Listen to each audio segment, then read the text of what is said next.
Assalamualaikum warahmatullahi wabarakatuh. Perkenalkan, nama saya Rohma. Saya dari kelompok 4 yang akan menjelaskan materi tentang tayamum. Tayamum merupakan cara untuk menghilangkan hadas sebagai pengganti wudhu karena ada sebab-sebab yang memaksa. Orang tidak boleh melakukan tayamum selagi dirinya atau keadaannya masih memungkinkan untuk menemukan air. Tayamum hanya dilakukan pada peristiwa-peristiwa kritis yang tidak ada air atau tidak bisa mencapai lokasi air berada. Tayamum adalah pengganti wudhu untuk menghilangkan hadas kecil atau juga pengganti untuk menghilangkan hadas besar pada saat tertentu dan syarat-syarat tertentu juga. Praktek dalam tayamum hanya mengusap wajah dan kedua tangan sampai persendian.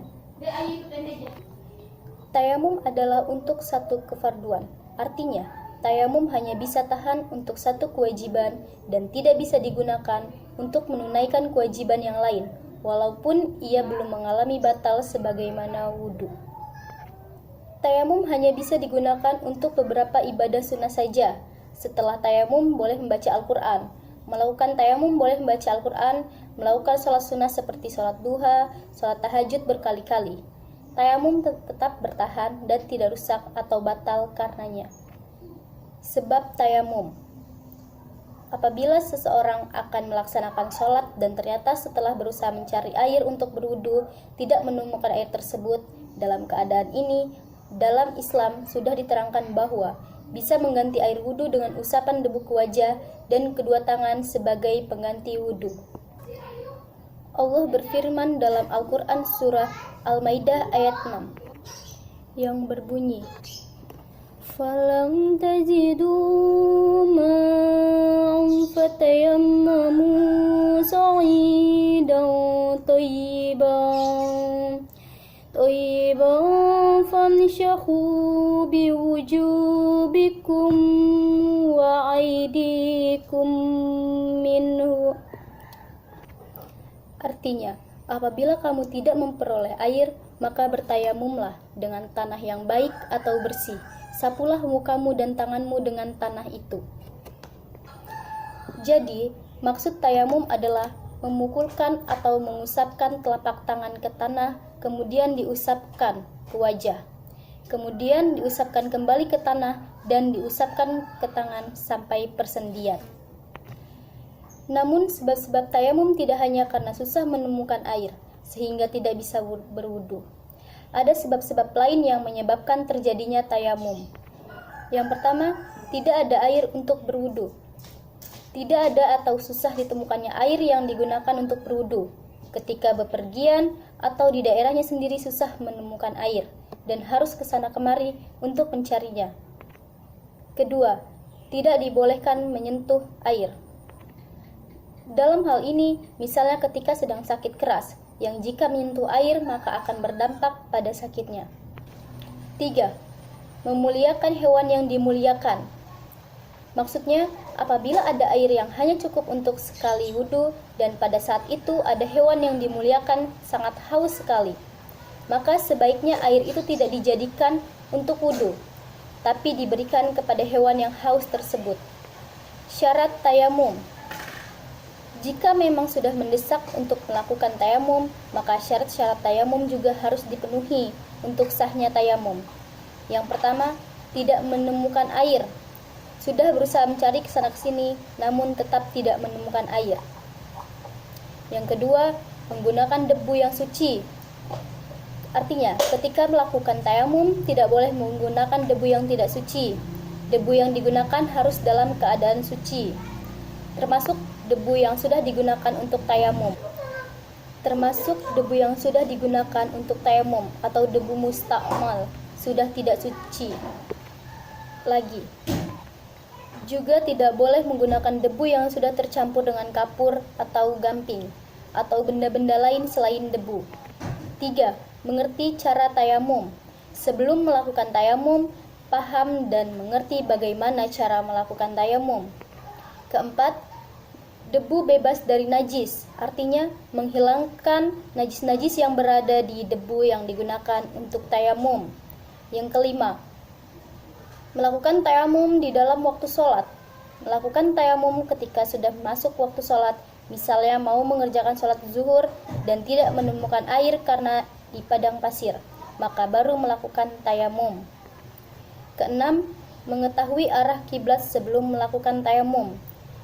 Artinya, sebab kadang-kadang di daerah lain tidak mengetahui arah kiblat. Misalkan kita sedang melakukan perjalanan musafir. Ketujuh, satu kali tayamum untuk satu kali kefarduan. Artinya, ketika melakukan tayamum hanya digunakan untuk satu kefarduan. Misalnya tayamum untuk melakukan sholat zuhur, maka hanya untuk melakukan sholat zuhur. Kecuali yang sunnah, seperti membaca Al-Quran, sholat sunnah boleh dilakukan bersama satu kali tayamumnya. Namun ketika akan melakukan sholat asar, di waktu berikutnya harus melakukan tayamum lagi. Niat tayamum. Semua ibadah diawali dengan niat, termasuk ketika akan melakukan tayamum, yang berbunyi nawaitu tayammum li-istiyakhati sholati fardu lillahi ta'ala, yang artinya, aku berniat melakukan tayamum agar dapat mengerjakan sholat fardu karena Allah Ta'ala. Tata cara tayamum.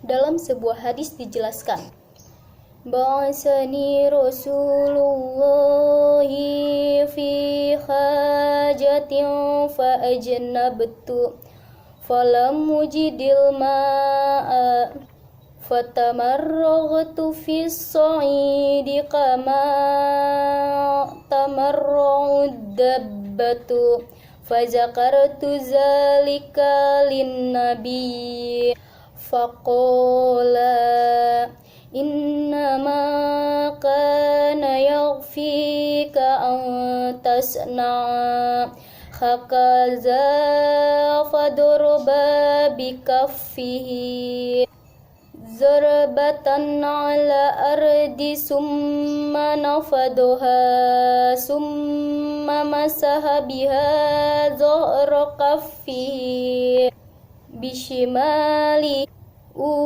zuhra shimali bikaffihi summa masaha bima wajahu. Artinya, Rasulullah mengutusku untuk suatu keperluan, kemudian aku mengalami junub dan aku tidak menemukan air. Maka aku berguling-guling di tanah sebagaimana layaknya hewan yang berguling-guling di tanah. Kemudian aku ceritakan hal tersebut kepada Nabi. Lantas beliau mengatakan, sesungguhnya cukuplah engkau melakukannya seperti ini. Seraya beliau memukulkan telapak tangannya ke permukaan bumi sekali pukulan lalu meniupnya. Kemudian beliau mengusap punggung telapak tangan kanannya dengan tangan kirinya dan mengusap punggung telapak tangan kirinya dengan tangan kanannya. Lalu beliau mengusap wajahnya dengan kedua tangannya. Hadis riwayat Bukhari nomor 347 dan Muslim nomor 368. Tata cara tayamum. Yang pertama, membaca niat tayamum dalam hati atau dengan suara lirih. Kedua, memukulkan kedua telapak tangan ke permukaan tanah sebanyak 2 kali. Sekali pukulan kemudian meniupnya dan mengusapkan ke wajah. Dan sekali pukulan lagi untuk mengusap kedua tangan atau tangan kanan dengan tangan kiri dan sebaliknya. Ketiga, semua usapan baik ketika mengusap telapak tangan dan wajah dilakukan sekali usapan saja, tidak boleh diulang-ulang. Keempat, bagian tangan yang diusap adalah hanya bagian telapak tangan sampai pergelangan tangan saja, tidak sampai siku seperti pada saat wudhu. Kelima, tayamum dapat menghilangkan hadas besar semisal janabah. Demikian juga untuk hadas kecil. Keenam, dilakukan dengan tertib dalam tayamum. Sunnah tayamum. Pada waktu melakukan tayamum, disunahkan melakukan. Yang pertama, membaca bismillah sebelum memulai. Kedua, mendahulukan tangan yang kanan, kemudian yang kiri. Ketiga, menipiskan debu yang menempel pada telapak tangan sebelum diusapkan dengan cara meniupnya sedikit. Hal-hal yang membatalkan tayamum. Pertama, segala perkara yang membatalkan wudhu juga membatalkan tayamum. Kedua, menemukan air sebelum melaksanakan sholat apabila yang menyebabkan tayamum adalah karena tidak ditemukannya air. Namun, kalau melakukan tayamum karena tidak boleh tersentuh air, maka akan batal jika sakitnya tidak berbahaya lagi jika terkena air. Ketiga, memperkirakan di sana ada air. Misalnya di atas bukit dilihat ada hewan yang sedang mengitari di atasnya sebagai wujud kalau ada air di bawahnya. Maka melihat semacam ini sudah membatalkan tayamumnya. Keempat, murtad atau keluar dari agama Islam. Hikmah dari tayamum. Di antara hal-hal yang dituduh menyelisihi akal adalah masalah tayamum. Maka ada tanggapan bahwa tayamum tidak dapat diterima oleh akal apabila ditinjau dari dua segi, yaitu yang pertama, tanah atau debu adalah sesuatu yang kotor, sehingga tidak dapat menghilangkan daki maupun kotoran-kotoran lainnya. Demikian pula tidak dapat membersihkan pakaian. Kedua, tayamum hanya disyariatkan pada dua anggota badan atau wudhu, dan ini tidak sesuai dengan akal logika yang sehat. Benar jika syariat tayamum itu memang tidak sesuai dengan akal yang picik, akan tetapi ia sangat selaras dengan akal yang sehat. Karena sesungguhnya Allah Subhanahu wa Ta'ala telah menjadikan air sebagai sumber utama kehidupan, sementara manusia diciptakan dari tanah. Tubuh kita terisi dari dua unsur tersebut, yakni air dan tanah, dan telah pula dijadikan dari dua unsur itu makanan bagi kita. Lalu keduanya dijadikan alat bagi kita untuk bersuci dan beribadah. Tanah adalah materi asal kejadian manusia, dan air adalah materi asal kejadian kehidupan bagi segala sesuatu. Lalu Allah Subhanahu wa Ta'ala menyusun alam ini dan kedua unsur itu sebagai sumber utamanya. Pada dasarnya, bahan yang dipakai untuk membersihkan sesuatu dari kotoran, dari situasi dan kondisi yang biasa adalah air. Tidak diperkenankan untuk tidak mempergunakan air sebagai bahan pembersih, kecuali pada saat itu air tidak ada atau karena adanya halangan seperti sakit serta sebab-sebab yang lain atau yang dapat dibenarkan oleh syara'. Pada saat kondisi tidak memungkinkan untuk mempergunakan air seperti itu, maka mempergunakan tanah sebagai pengganti air adalah jauh lebih utama dibandingkan dengan yang lain. Hal ini karena tanah adalah saudara kandung air. Meskipun pada lahirnya tanah atau debu nampak kotor, namun ia dapat mensucikan kotoran secara batin. Hal ini diperkuat oleh kemampuan tanah untuk menghilangkan kotoran-kotoran secara lahir ataupun mengurangi kadar kotornya.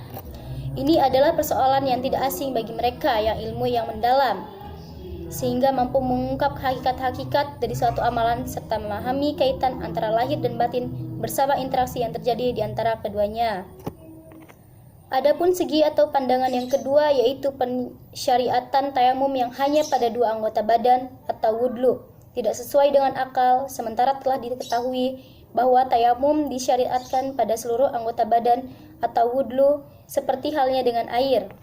Akan tetapi pada hakikatnya pensyariatan tayamum hanya pada dua anggota badan, berada pada puncak sucian dan keselarasan dengan akal yang sehat, serta mengandung rahasia dan hikmah yang cukup mendalam.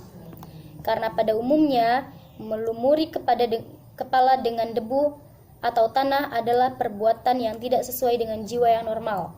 Oleh sebab itu, perbuatan tersebut umumnya hanya dilakukan orang saat ia ditimpa musibah dan kesulitan. Maka kesimpulan hikmah ini yaitu yang pertama, untuk menunjukkan sifat Rahman dan Rahim Tuhan, bahwa syariat Islam itu tidak mempersulit umatnya. Manusia diperintah melaksanakan ajarannya sesuai dengan kesanggupannya masing-masing. Yang kedua, hikmah yang terdapat pada tanah sebagai pengganti air untuk bersuci antara lain adalah tanah mudah didapat dan juga dapat melemahkan nafsu amarah kita. Karena tanah yang biasanya kita injak pada saat tayamum harus kita sapukan pada wajah kita. Ini berarti menuntut keikhlasan dan kesabaran kita. 3. Menyadarkan akal asal manusia diciptakan bahwa dirinya diciptakan dari tanah. Ini berarti menuntut manusia agar bersifat merendahkan diri dan tidak berlaku sombong. Keempat, memberikan kesadaran bahwa tidak ada alas untuk meninggalkan ibadah. Itulah materi yang saya sampaikan, kurang lebihnya saya mohon maaf, dan kepada Allah saya mohon ampun. Wabillahi taufiq wal hidayah. Wassalamualaikum warahmatullahi wabarakatuh.